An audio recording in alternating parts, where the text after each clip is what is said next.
Good evening, everyone. We at Excellent Land believe that the inclusion and increased development of women in the largely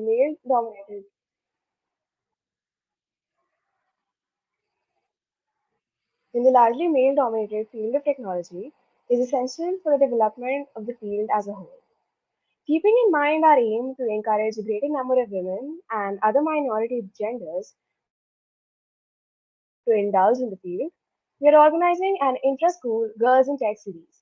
This will include a variety of comprehensive, interactive, beginner-level workshops covering many fields within tech in an effort to reach out to girls and pique their interest in technology and innovation, as well as help develop skills. As part of the initiative, we're also hosting a talk series called Beyond the Bits, featuring a variety of women and non-binary people in STEM. Today, we have Alicia Gibb with us. Alicia is the founder and executive director of the Open Source Hardware Association and has graduated from the Pratt Institute. In this talk, she will talk about her profession and the very wavy path it took to get there. She will discuss her inspirations, imposter syndrome, and progress. Over to you, Alicia. Thank you so much. So yeah, I am Alicia Gibb. I'm the executive director of the Open Source Hardware Association, or we call it OSHWA for short. And I want to share with you today a little bit about my path of becoming an executive director and what I do on a day-to-day basis, and also some of the hiccups that I've had along the way. So to start out, as was mentioned, I went to Pratt Institute to get my master's in library and information science. And when I was in school to be a librarian, I totally thought my world was going to be surrounded by books. I was very excited, in particular, about children's books. I thought I would be a children's librarian for the rest of my life. And what I really discovered was in library school, they teach you about freedom of information and access to information. And all of the things that a public library sort of embodies, right? Where you're trying to teach people and you're trying to share and all of these things. And this is really kind of the foundation that I started with. So I started with this foundation all about sharing information and access to information and freedom of information. And I think that was a really important foundation to start with as a pathway to move into open source. And so while I was at library school, this was, about 20 years ago now. And so I ended up, so at that point in time, like all websites were just HTML, right? And you could right click on any website and view the source, and a lot of websites you still can. And you could see how the website was built, right? It kind of blew my mind, right? I was like, whoa, you can view this source and the source code is right there with you. And so I thought, wow, this is freedom of information. This is access to information, right? So I got really excited about that. And I went down the path of open source software for a little bit and learning how to code and learning how to code websites and understanding kind of what made this whole open source movement tick from the software side.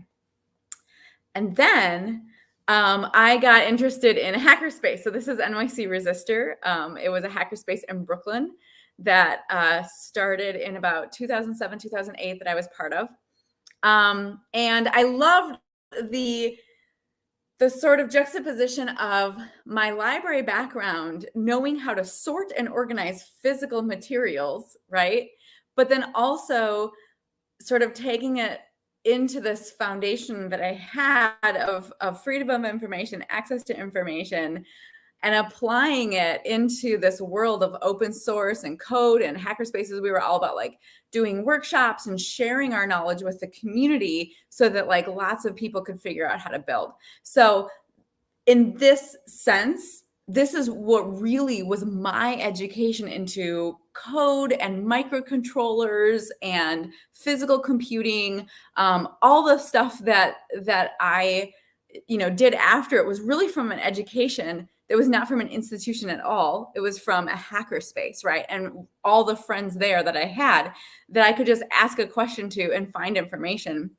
borrow their brains. And it was very much this whole sort of concept of 2 heads are better than one, or 15 heads are better than one, right? Like when you have a whole group thinking about how to solve a problem, you've got lots of different solutions, lots of different people's perspectives and things like that. And so this was, like I said, about 2007, 2008, I had just graduated with my library information science degree and thought, oh, wait, I don't really want to do anything with libraries. I kind of want to do something else. So I ended up working for a company called Bug Labs. Bug Labs made an open source software, open source hardware device. This was a little device. And this was also right around 2007, 2008. And if you remember back then, the smartphone didn't actually exist yet. So we all had cell phones, but they were like, you could just like text on them. You couldn't really like pull up like maps or, videos or anything like that.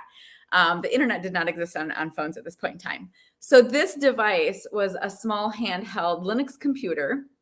And then you could attach different modules to it. So there's like a screen module, there's a camera module, there's a motion sensor, a GPS module, right? All this stuff that basically was not yet in phones.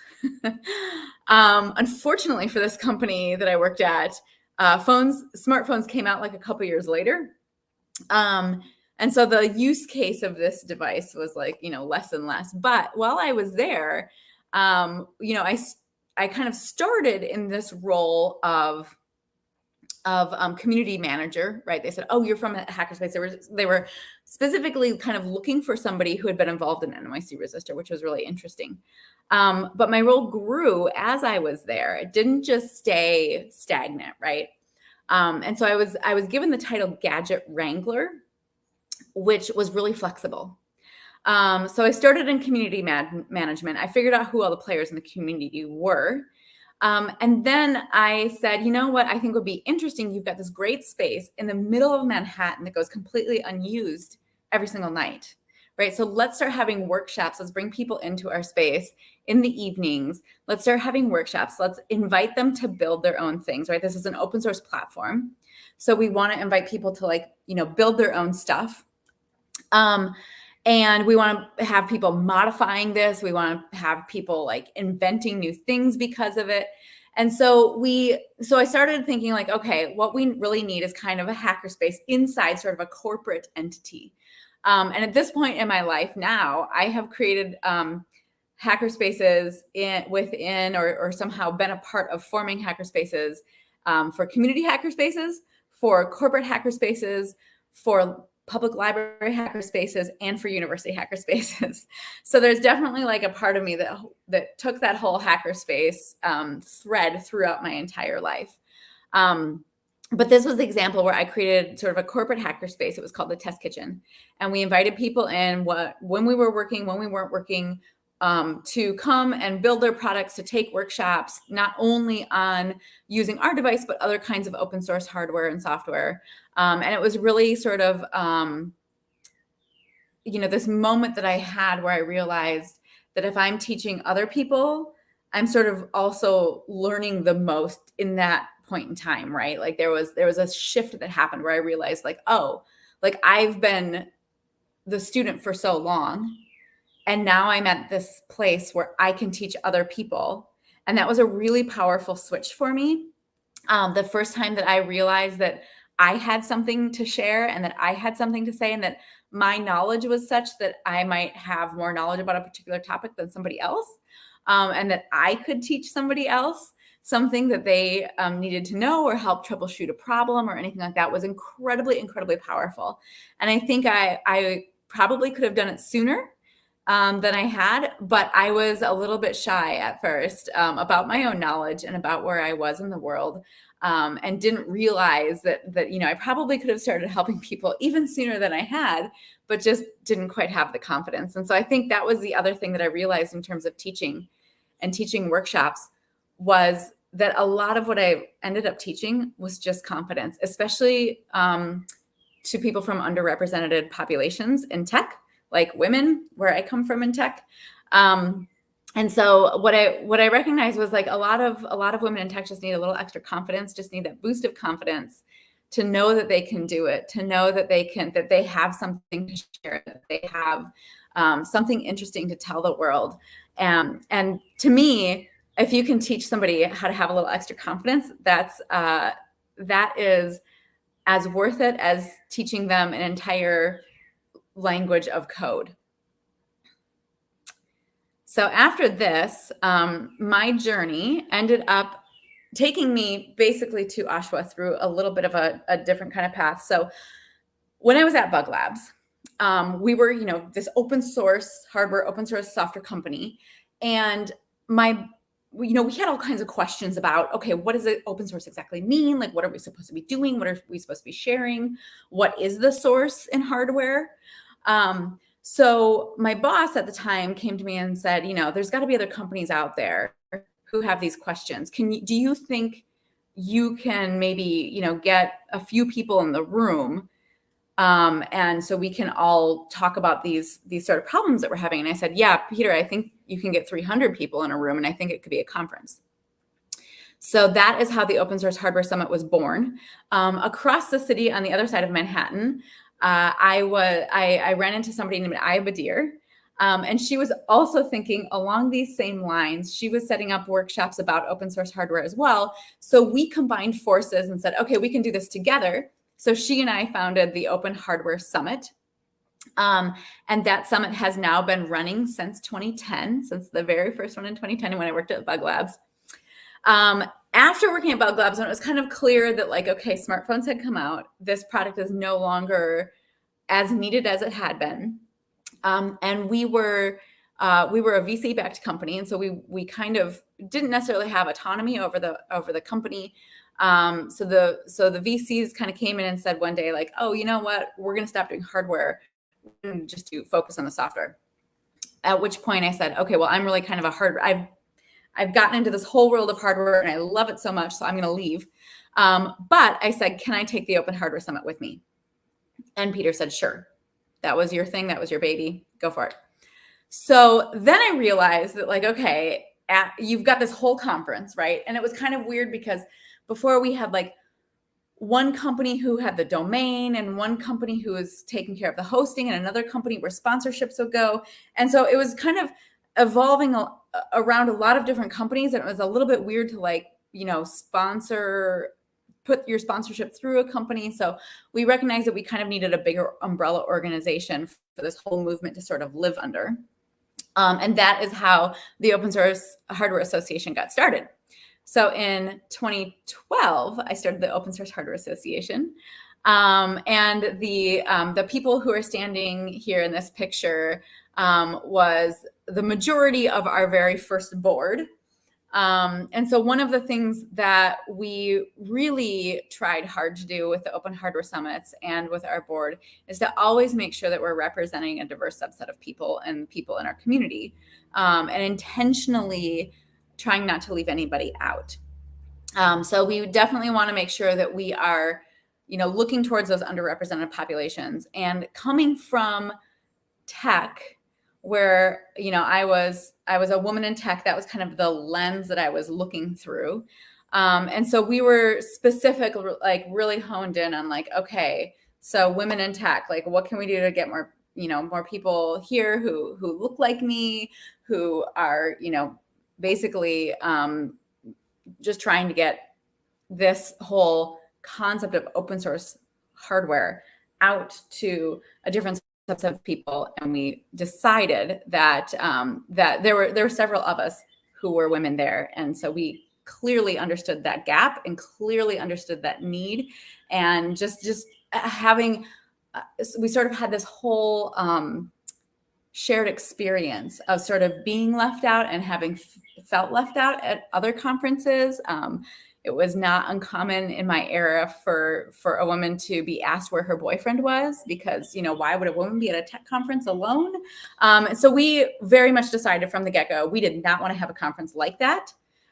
We wanted to have a conference that was inviting and that was, a joy for everybody to be at, and so that you could see people that look like you. So we made sure to not just put one woman on stage, but to put several on stage.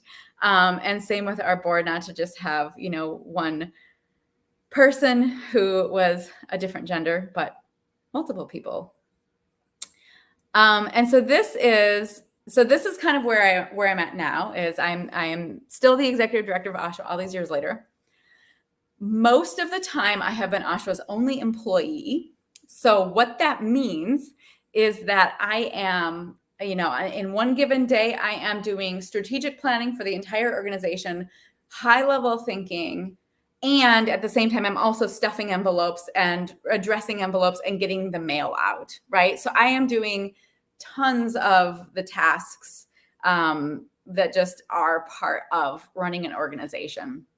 It's a lot of work, but it is absolutely a labor of love. I was not full-time at this organization until this year. We got a very sizable grant from the Sloan Foundation.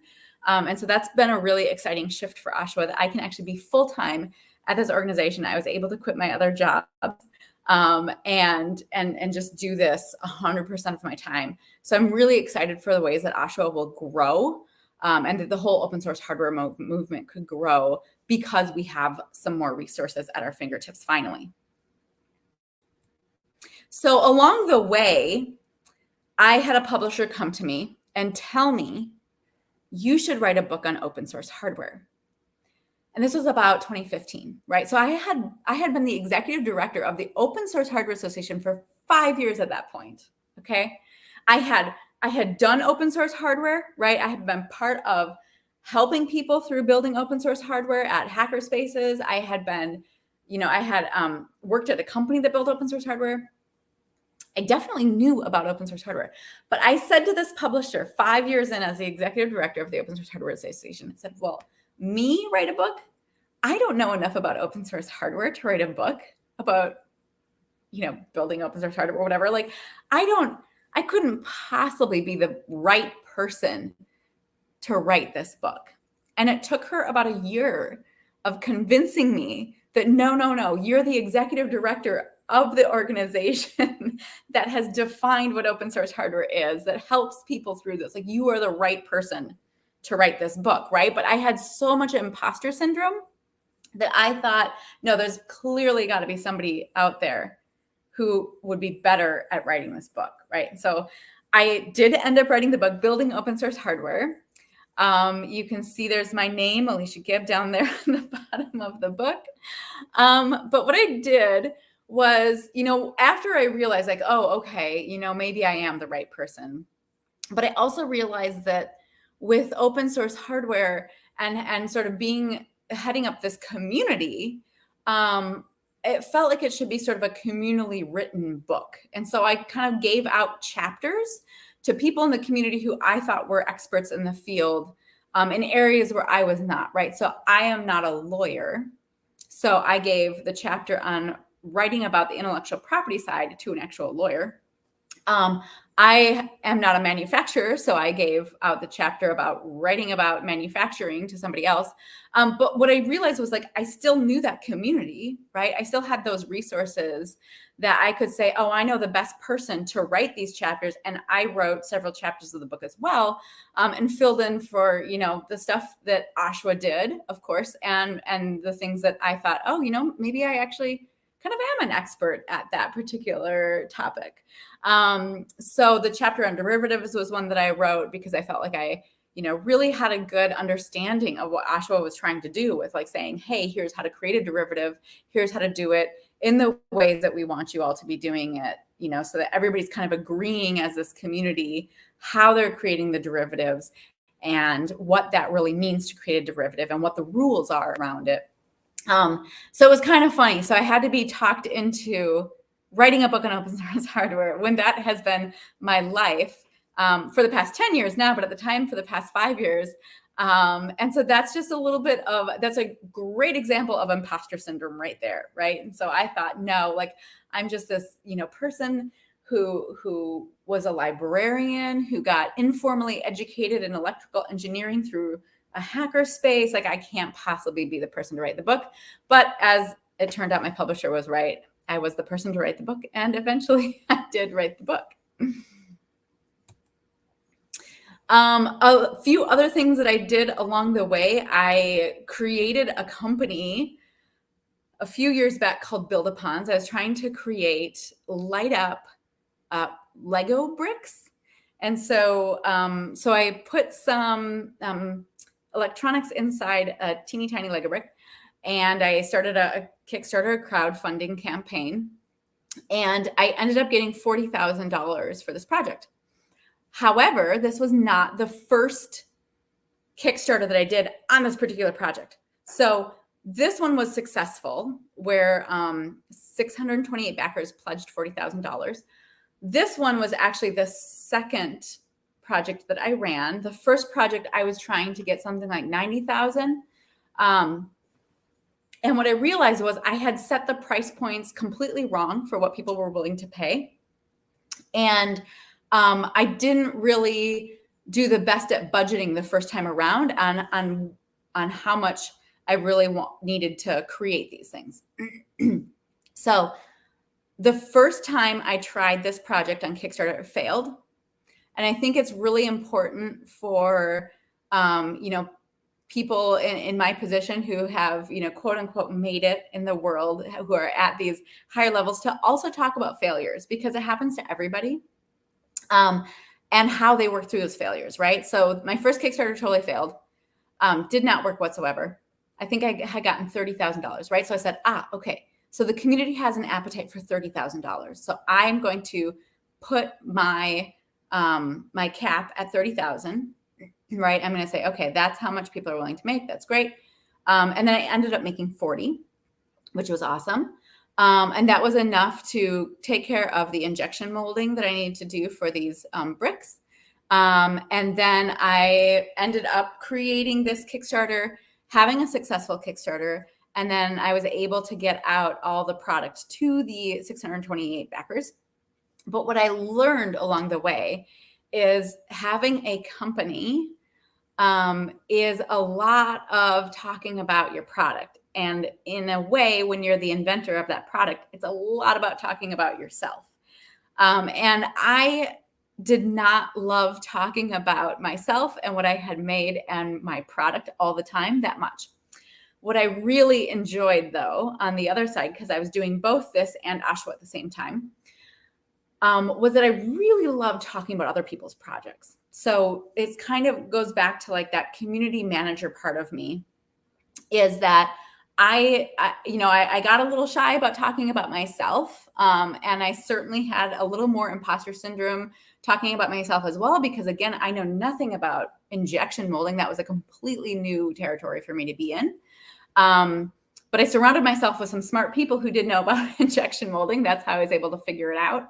But the concept of sort of like this invention of like, having this invention that you fully create up and you think up and whatnot. No, like I was depending on a lot of different people for design work, for figuring out tolerances of injection molding, all this kind of thing. So every step along the way, when you're inventing, I think it's always also good to sort of recognize and know, like, oh, wait a minute, like maybe it's not just me. Maybe there are more people in the background who should be pulled forward, right? So it was really kind of this interesting path of sort of creating my own company and creating my own product, just to kind of see how all those things kind of typically work, and then sort of breaking that mold apart with open source hardware, with sharing rather than putting everything under a patent or whatnot for intellectual property. And this product as well is completely open source hardware. And so I stopped doing this company, right? So I quit doing this because I didn't really, like I said, didn't love talking about the product, didn't love talking about myself all the time. You kind of feel like a broken record ring. I was like, oh, you should, back my Kickstarter, back my Kickstarter, back my Kickstarter. It's like really exhausting, or at least it was for me. So I realized that was not actually what I wanted to do when I grew up. And I quit doing that. I closed the company down and I just focused on Ashwa. And so as the executive director of Ashwa, I've been asked to give a lot of talks, a lot of different places. And this was a really exciting one for me. This was like probably the biggest group I've talked to. It was about 3,000 to 5,000 people were in the audience. It was at a Red Hat conference. And so they, it was so many people that like I'm the tiny person there on stage, but then they had to also project me larger on screen so people could see me. And if it's not obvious from the picture in that photo, I am about 7 months pregnant. So what this looked like was, doing a keynote at a conference 7 months pregnant was like, I basically took my husband along to be my food runner. And so he would be getting me breakfast while I was backstage getting hair and makeup done. I definitely wanted extra bacon on everything at that point in time. So he was finding a place where he could run out and get some bacon. And, it was an incredible experience having a partner who's willing to do anything for you. But also just an incredible experience to be on stage, not only as a woman in tech, but as a pregnant woman in tech, wearing heels and a dress on stage, giving this presentation about open source hardware and informing an entire group of people who are used to talking about open source software that there's a whole other field called open source hardware, and here's how to do it, right? And so I felt really, really empowered in that moment. Again, not only as somebody who's just talking to such a large crowd, but also like, yes, as a mom, I can do this. I can still, rock this, and I can still come on this stage and talk to all these people, even though I'm 7 months pregnant. It's not stopping me from doing everything. And so, having that kind of support, I think, has definitely changed within the tech conferences, the tech world in general, I think, at least from my perspective and from where I'm coming from. And so now I have 2 children who are 2 and 4, and their Nana and Papa have taken them today to a park so that you don't hear them in the background or see them running through the screen. But they are very much a part of my daily life at this point, and even my working life. And one of the things that I love the most about what I do is that when I come home and tell them what I do, I feel really, really good about it, right? So I get to tell them, as my oldest is entering kindergarten, right, which is a age where we're teaching children how to share. We're teaching them that they can trade toys, that they can use toys together, that they can, share crayons. They can both have a favorite color, and it can be the same or different, right? And it just feels a lot like that's what I do at my job too. And so I get to come home and tell them like, oh, like I taught people how to share. I taught adults how to share today. I taught adults how to share the source of one of their inventions. And I just love that that's a part of my life, being able to talk to my kids about how I get to teach people how to share, both as adults and as 2 and 4-year-old brothers and sisters. So I've been talking a lot about open source hardware, and I just wanted to like toss the definition out here to make sure everybody understands what I'm saying. So open source hardware is when you can remix, remake, remanufacture, redistribute, resell, and study and learn from any piece of hardware. So this means that instead of locking down your intellectual property behind a patent or something like that, or having a trade secret where you don't put any source out there at all, this is kind of the opposite, where you're saying, hey, here's my source. Feel free to make copies. Feel free to sell it. And of course, feel free to study and learn from it. And one of the reasons that we have resell as one of the bullet points in here that you have to allow for open source hardware to exist is because hardware is made with atoms rather than bits, right? And so anything that is made of atoms can be considered hardware. But we also understand, that it takes energy, resources, time to extract something out of the earth to make it hardware, right? So whether it's, copper that's going into a microcontroller or yarn that's going into a knit project, all of that we consider hardware, but we understand that like you have to pay for hardware. And so the system kind of breaks if you don't allow that reselling, right? If you can only make a copy, but then you can't resell it, you would have to be like inherently rich in order to, you know, just be able to make hardware for people without reselling it. So that is why it's really important that we allow for reselling of open source hardware. Here's a little graphic that somebody created about, you know, how the physical source files need to be shared with the world, and then you can, you know, study, modify, distribute that design, that sharing is encouraged, that it leads to rapid innovation, which we have seen time and time again, and we're not reinventing the wheel over and over. And I like this particular graphic because it also has some of the industries that play with open source hardware. So the electronics prototyping platform industry, the open source satellites, but really open space. There's a lot of different aspects of space that are open source. There is the 3D printer industry is a huge industry that's using open source hardware. Oh, and then there's a space program in there as well. So satellites and space.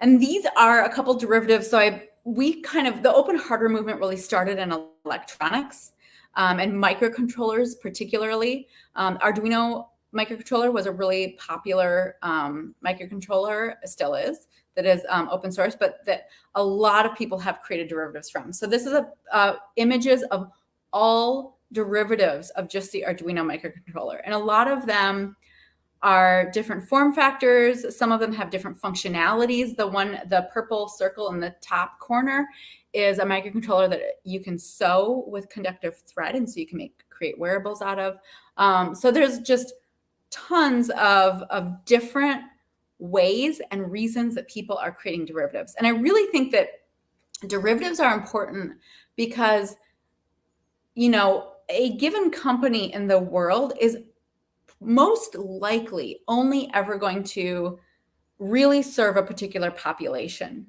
right? And so, or just within what they're going to invent, right? They're only going to invent the types of things that the people within their company are thinking of, right? But if you open your doors and say, okay, anybody can create a derivative of this thing, you open your doors to people being able to create things that you would have never thought of, or for markets that you either most likely won't ever be in, you don't speak the language, you don't understand the culture, or that you just like, you know, never were going to be in just for, you know, your own profit margins, right? Like into a different industry or whatever. Like maybe you don't understand that industry as well. Maybe you don't have the expertise in that industry.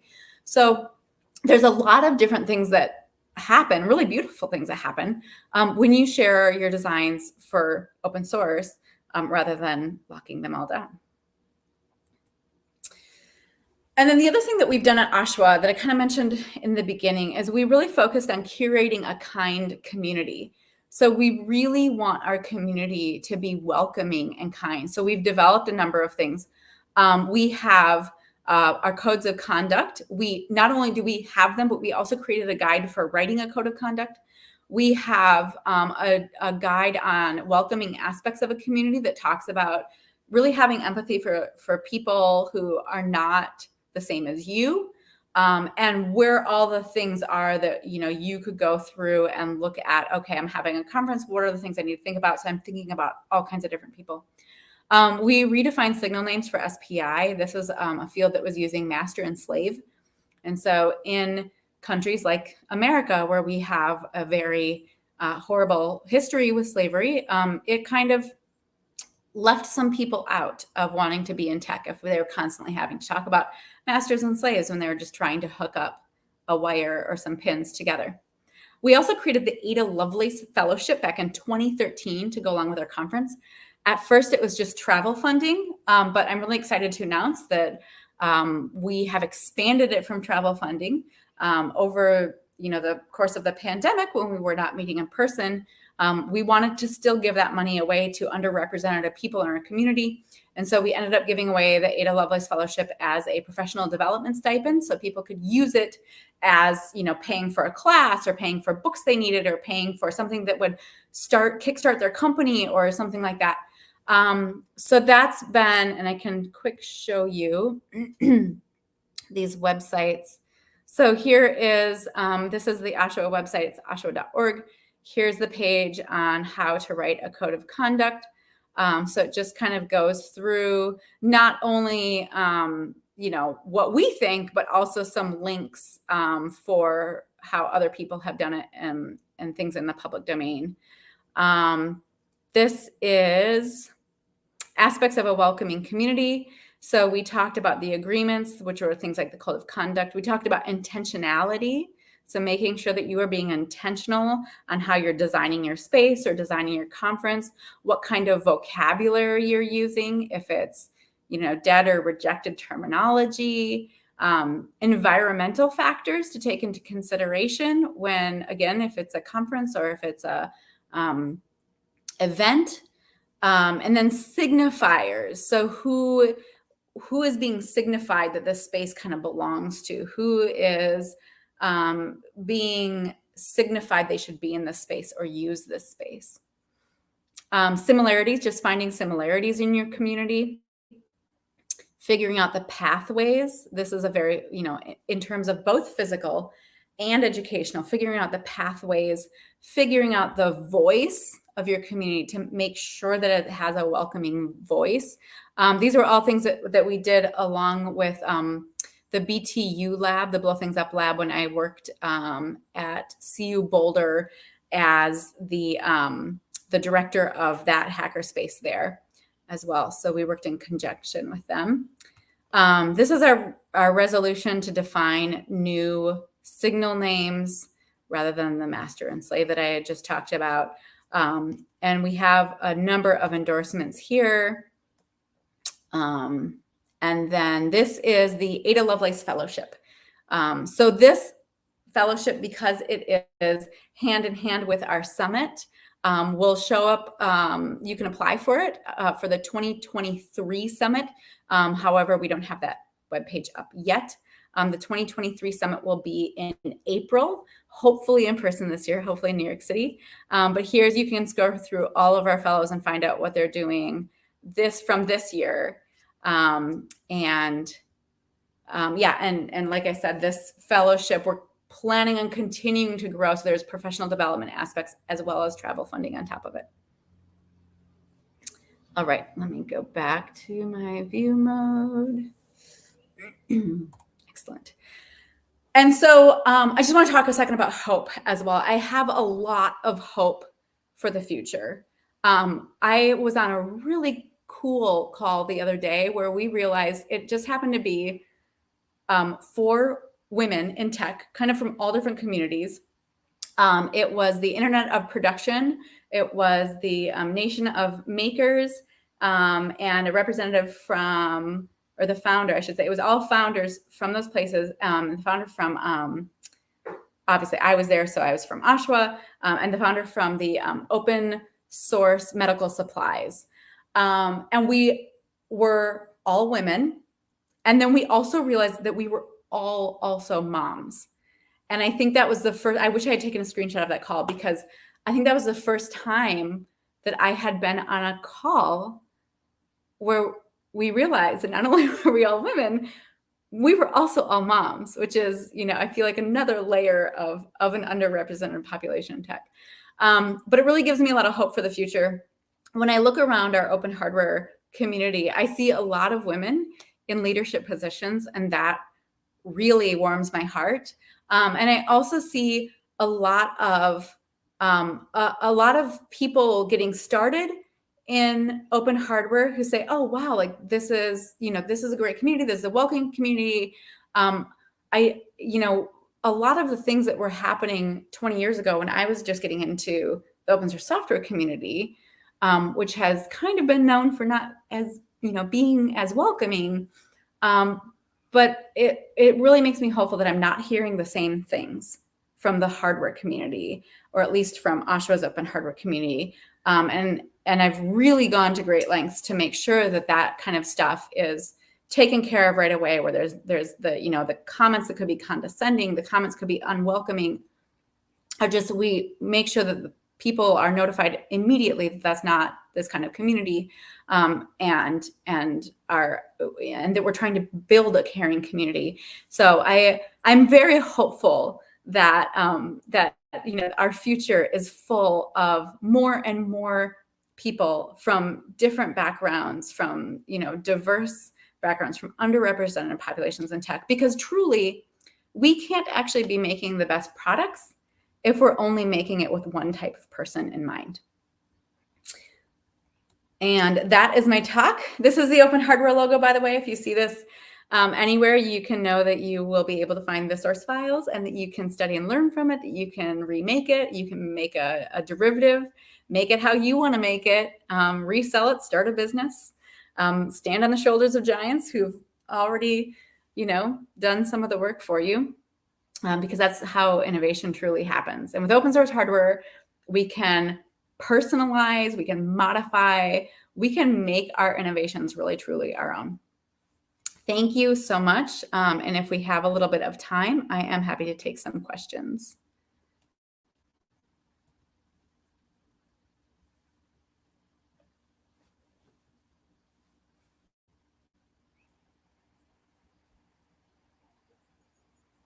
Thank you so much for sharing your insights. We now have a few questions from our audience.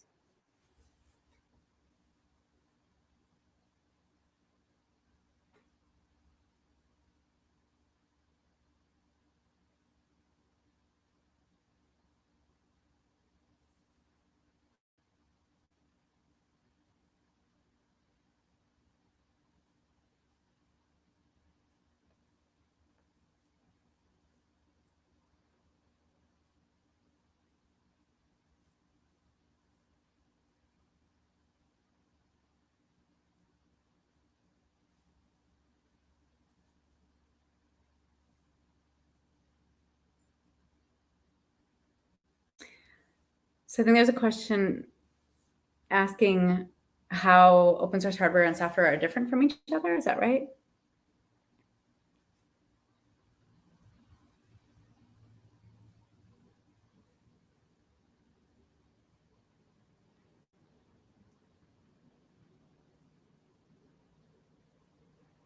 There's a question, why the root of hardware and not like software?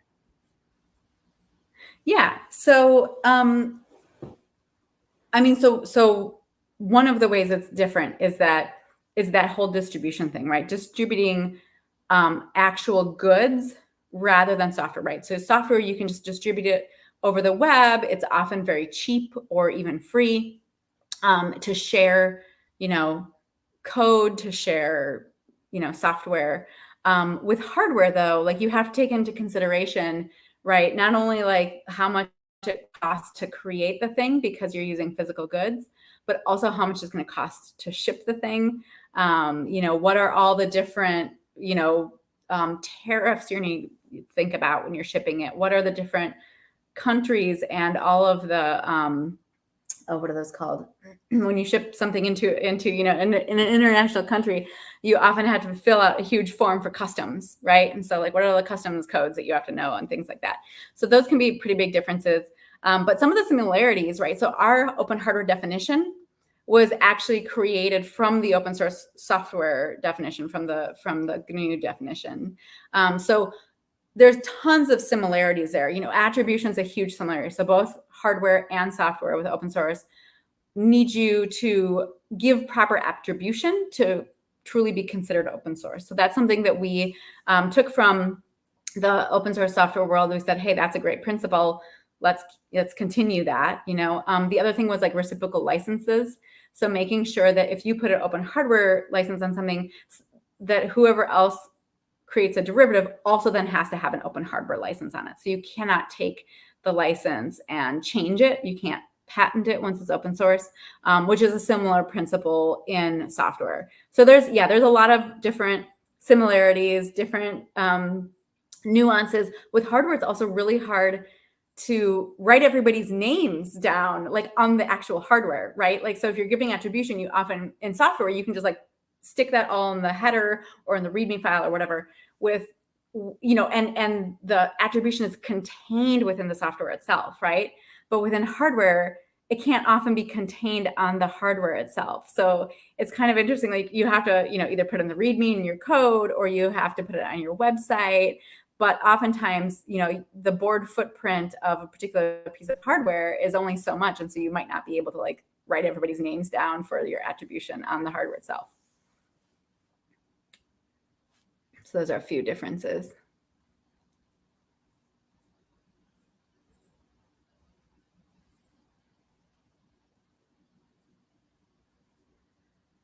So I'll just go through some of these other questions. Specific companies that make open source hardware. So I think that's really interesting. Like I said, we started in the electronics field. So some of those popular companies are Seed Studio over in China, Adafruit here in the US, SparkFun in the US, very popular open hardware companies, Ylome, which I think is a US-India combination company. But what's really happened, there's been a ton of 3D printing companies too. As soon as the patent for 3D printers was up, we saw an explosion of open hardware 3D printers that brought the price down of 3D printing, that made desktop 3D printers, tons of innovation that happened. But other companies, I think, there was, I hate saying there's a silver lining to a pandemic, but one of the interesting things that started happening with the pandemic is we recognized that we needed to, have a better system for when a pandemic hits, right? I mean, global supply chains have kind of been a mess, and like all these different things sort of compounded on each other. And in the medical supply industry itself, right, we realized, wow, there aren't enough masks. There weren't enough masks to go around. There's not enough vaccines to go around. There's not enough, right? Like we have these huge supply chain problems with the medical. And so one of the companies, Medtronic, actually open sourced part of their ventilator patent because they needed more minds working on this problem, right? They needed more engineers that they could pay for. So they said, you know what, here is our patent. It's released openly. Go ahead if you're using it for a ventilator to save lives. Like that's what we need to be focused on right now, right? And so companies who are in the business of saving lives, I think, should absolutely be doing open source hardware.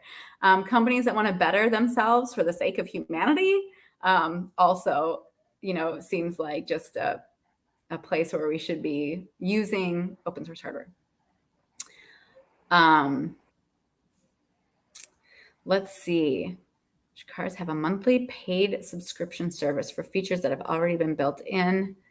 They need to be unlocked. For example, Teslas in general and BMWs have heated seats.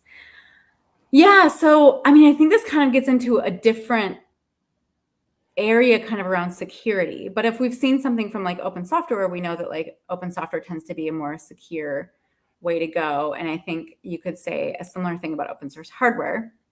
But I think like all of this stuff that's now like connected through the Internet of Things is, it's like, yes, we can do it, but I think that there's like not been a lot of talk around like, well, should it be connected, right? That's great that we can connect it because we've got Bluetooth and Wi-Fi and various protocols coming out our ears on how to wirelessly connect things together. But there's not been a whole lot of talk about like societally, should we have to connect these things? And what are the downsides of connecting them, right? It's kind of like we're just talking about all the upsides right now. But I think there's a lot of downsides that we have not really truly thought through, right? About like, okay, so then what happens when your heated seats get hacked and somebody, bumps them up to start your car on fire or whatever? So yeah, I feel like I'm not a huge fan of like everything just being connected for the sake of being connected. Like I kind of want to know, why is it being connected? And I think that's the right question to ask. Let's see, what type of hardware would benefit from being open source? Well, like I said, I think the medical industry would actually benefit a lot. And it's one of those industries where they have so much quality control. It's going to be really tricky to do. because we have to make sure that people who create a derivative from medical supplies understand that they also need to then go get whatever certifications are on it, or whatever they need to to make sure that it's going to be safe for people to use, whatever regulations need to be on that. But that does not pass down from creating a derivative, right? So you need to make sure that is still going to be safe for people to use. So I think that's kind of, I would say it's still the medical industry that would benefit most. The Chan Zuckerberg Institute recently put a whole bunch of funding into creating open source vaccines. And so they want to create any and all vaccines that they can open source. And I think that would be a huge benefit to humanity. Let's see, open source hardware. Will open source hardware reach the level of performance of current hardware giants? That's a great question. I think, yeah, one of the things of that open hardware or open source in general often is, people kind of have this notion of oh yes, but it's not as good or as clean, or it doesn't have the features or whatnot. And I would say, that's kind of the thing about companies being basically needing to perform to the level of their clients, and how, what type of expertise those clients need, what type of quality those clients need. But yeah, I think that it absolutely can reach the performance level of hardware giants. I think a really great example of that is actually the 3D printing community. So there was not a whole lot of innovation going on before that patent expired on 3D printers around, I want to say it was around 2010-ish, that there was a huge patent that was expired. And once that patent expired, there's tons of innovation. There was lots of 3D printers that opened up. And a lot of the desktop 3D printers that we're using today are built on open source by open source companies, or they have innovation and technology in them that is open source. So I think that's a really good example. But I think also, there's a couple laptop companies that have come out, System 76. And I mean, it's a laptop like any other laptop, right? It just ships with Linux instead of shipping with Windows or with Apple. But the laptop functions as any other laptop would. I would say that's an area where we have seen a piece of hardware that's just like any other quality from other hardware giants. Yeah. Where to get started? That's a great question. I will quick share my screen again.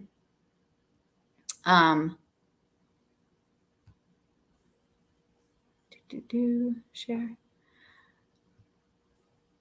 So if you go to ottawa.org, that's a great place to get started. We have a tab full of resources. It's got our definition. It's got the open hardware logo. It's got best practices. It's also got this quick reference guide, which is a great place to get started. So it's got a checklist here. It's got some graphics of must and may. It's got the logos. It's got a video on what is open source hardware. It's got our definition and our best practices there too. So I think that's a really great place to get started. And if you're looking to certify your hardware as open source, there's also a guide that you can do to walk through whether or not you should certify your project, that talks about, all the frequently asked questions, like what is open source hardware and why do open source hardware, and how do I make open source hardware, and what's the certification, right? So those are some great places to get started. Let me go back. Let's see. Women and minority genders have historically been paid less than their male counterparts in almost all industries. Do you think startups and freelance also have such a prominent disparity? I do think that. I think everywhere still has a huge gender gap. I think it is, unfortunately, very commonplace. And I don't necessarily think that startups are really the way to go. I think freelance could be a little bit better. I certainly think that being in charge of your own company, you can pay yourself what you want, which is kind of nice. But yeah, I do think that is a real and true problem still that we're working with. I think one of the best ways to combat that is finding a company that actually posts salaries publicly. Because typically when salaries are posted publicly, everybody can see those disparities. And that's often the times when it gets corrected, right? Is when the company gets called out on doing something wrong like that. And it's visual for everybody to see. I think that's where we're at right now in the world, right? Just trying to get paid equally. Let's see. Do you think open source hardware could impact other fields like medical education, et cetera? Yes. Yes, I do. I always used to think that the medical field was going to be too hard to break into, but then the pandemic happened and it's like huge, right? Yeah, and I think educational, I think other fields that impact, like I mentioned, space, FPGAs, as well as microcontrollers. We have an entire industry, or at least a company, who's certified a bunch of stuff through the open source hardware certification, which gives you like this little stamp that says, hey, this is open source hardware. And Ashwa says so. That is doing camping equipment. So like hammocks and like straps to tie your hammocks to trees and things like that. And so, yeah, so there's, I think the fields that open source hardware is going to infiltrate are just going to like get more and more and more. How do you think we can get more girls into hardware? I think that one, having role models that look like you is huge, right? So when I grew up, like, engineering was totally a man's world. I didn't have anybody to look up to who looked like me to tell me I should go into engineering, right? So what did I do? I went to library and information science because, like, oh, well, that's a field where women work. I'll go over there, right? And luckily, I still ended up going that path of engineering and finding my true love of open hardware. I think it's really important to have women in leadership roles, so that people can, so that girls can look up to those women and say, oh, like, I get it. I can also be a CEO. I can also be an executive director. I can also run a company. I can also build things and invent things and be an engineer, right? So I think that's one aspect, but that's only one, right? And then there's an entire pipeline problem where I think it's getting more and more common where people are saying like, oh, yes, of course, like girls be in this engineering department, yada, yada. But I think once they're in the engineering departments, there's still an attrition problem, right? So there's still a higher drop rate from women dropping out of engineering programs than men. And so I think that needs to be fixed. And I think one of the things that doesn't get recognized over and over and over again is just how many uphill battles you're facing when you're an underrepresented population somewhere, right? And so, like, women, because we tend to carry the burden of pregnancy more, right? And childbearing and everything that comes with having kids, right? Like the entire concept of like being a mom and going through engineering school, or just like having, being the gender that has kids, and what the thought process is on that, how much time we spend every month just menstruating, right? And whatever comes along with that, like all of those things I feel like are kind of like constantly pushed to the background of like, oh, okay, well, whatever, that's just daily life. But it really, we do have less time to just work on engineering things and work on our work and work on our tasks at hand, typically, than men do. Typically, the world is not quite designed for women. There's a really great book called Invisible Women. And it goes through just like, even like car seatbelts are designed for people who typically are bigger and way more than women, right? And so like, even our safety regulations forget that we exist sometimes, So I think what's not talked about often is just all the extra that women and girls have to do, right? And all the extra social and emotional things that go along with that. And I think that once we are there, we will also see more equity in all kinds of ways in engineering fields and hardware and all that kind of stuff. Until then, what Ash was trying, will continue to do is that Eda Lovely Fellowship, where we're trying to get more underrepresented populations in tech. We're trying to pay you to be there. We're trying to take care of your travel funds. We're trying to give you that professional development stipend. And I think more places that can do that I think would be great. More conferences with childcare, more, conferences that reach out saying like, hey, we want to put more people on stage who are from underrepresented populations, all that kind of stuff. I know that I'm over time, but I am more than happy to continue answering these questions that are here. But stop me, let me know if I need to stop. So it says there's a significant gender gap in the tech industry. But especially in fields like hardware, this gap seems to be more prominent. Why do you think this is, and how can this gap be decreased? Yeah. So one of the reasons I think this is because it takes capital to build hardware, right? Like, again, it's not just owning a computer, right? If you own a computer, you can write code, or you could, create software, right? With hardware, you have to first have the funding to buy the parts that you want to create hardware out of, right? For electronics, a lot of the electronics parts are fairly cheap. Getting PCBs manufactured is fairly cheap in the grand scheme of things. So I kind of feel like that's maybe why open hardware started where it did, right? It didn't start with injection molding, which is a lot more expensive. But so I think that that's one of the reasons why, right? If we're talking about a gender gap with wages, women automatically have less money. We automatically have less capital to spend on inventing things. There's, issues within the VC industry that you can, look up and get statistics on about how VCs typically fund men over women. So I think that has a lot to do why this exists. And I think that it can be decreased by, wage equality, by programs that give women funding, right, for doing their thing. Let's see, what is a better tool to get into embedded systems and hardware? Raspberry Pi, Arduino.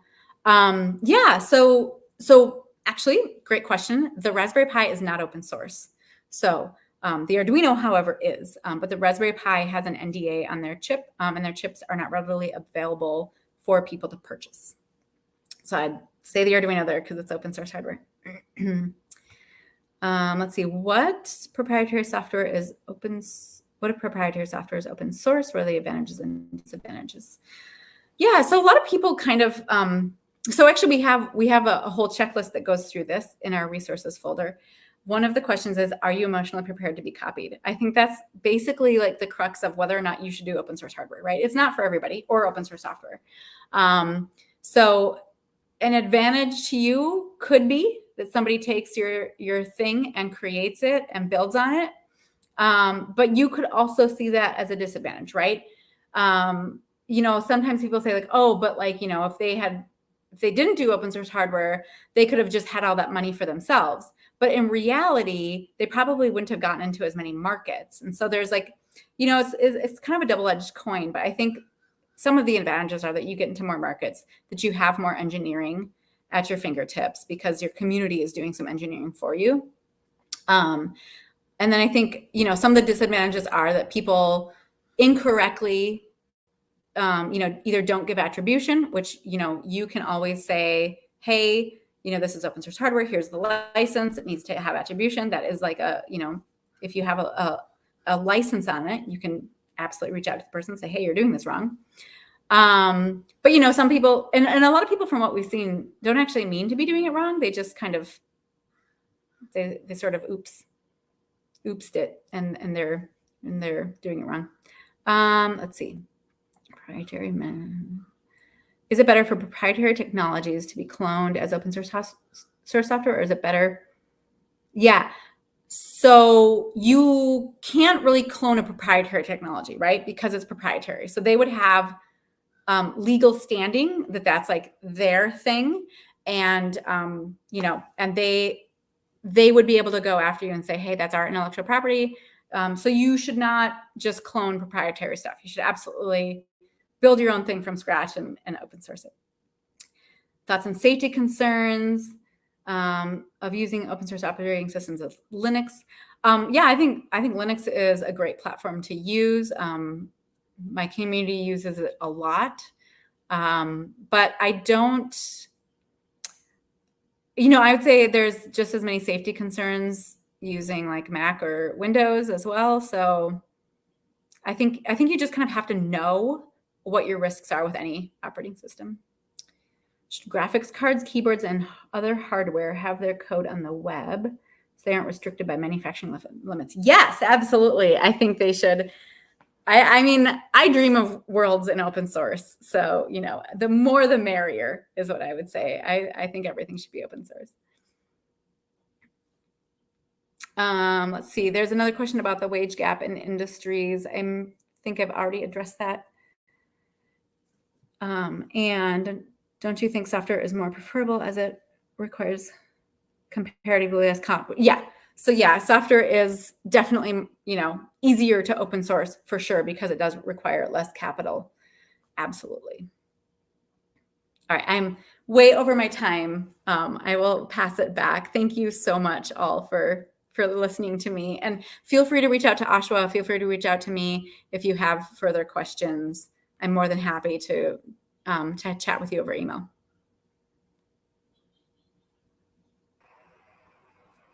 Thank you so much, Alicia, for joining us today and giving us such an enriching talk. I hope everyone who joined us enjoyed the session. We'll see you next time for Beyond the Biz Talk tomorrow at 7:30. Thank you. Thank you.